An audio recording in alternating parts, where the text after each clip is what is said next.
remember distinctly literally running down the hall in the hospital trying to find Jared. And so we got on the phone, and she said, "Janelle, we think Allie has leukemia."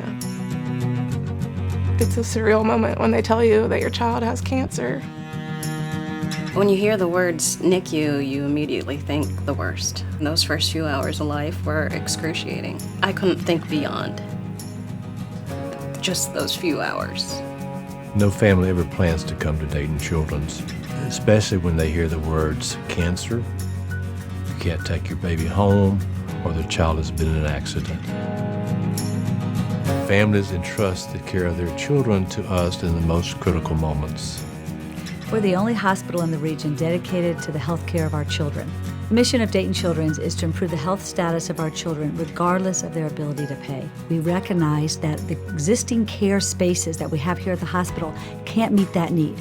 We can't continue to provide world-class care without world-class facilities. This project is so much more than bricks and mortar. It's about transforming care. It's about reaching new heights in pediatric health care for the children of our region. Our daughter Allie was diagnosed with ALL, which is also known as acute lymphoblastic leukemia. Allie's treatment was 843 days long. And what people don't realize is your life has to go on. So you have to go to work. We had 2 other small kids to take care of. And we didn't want to be driving an hour every single appointment, every single time we had to go to the hospital with Allie. Dayton Children's is our hometown hospital. We were so thankful to learn we could get the very best cancer care right here. Sophia was diagnosed with pulmonary hypertension and hypoxia. There was a lack of air going to her brain, and she also had a collapsed lung. First few days of life were the most difficult time of my entire life. They warned me that it was going to be a little bit overwhelming just to see a baby hooked up to so many monitors. But when I actually saw her, I just wanted to cry.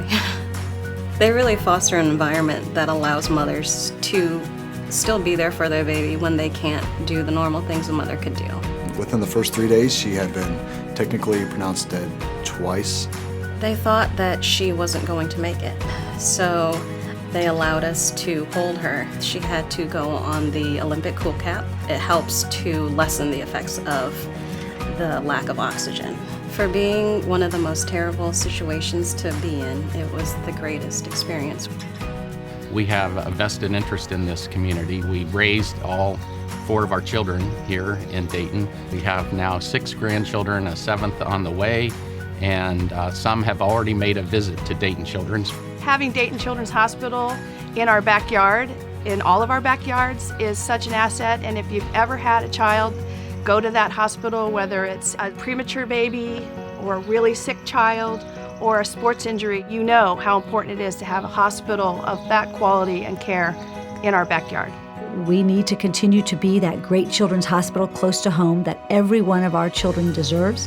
And if we're going to do that, we need to update our facilities. It will take strong community support to make this project a reality, and this will assure that all children in our region have access to the highest quality care for generations to come.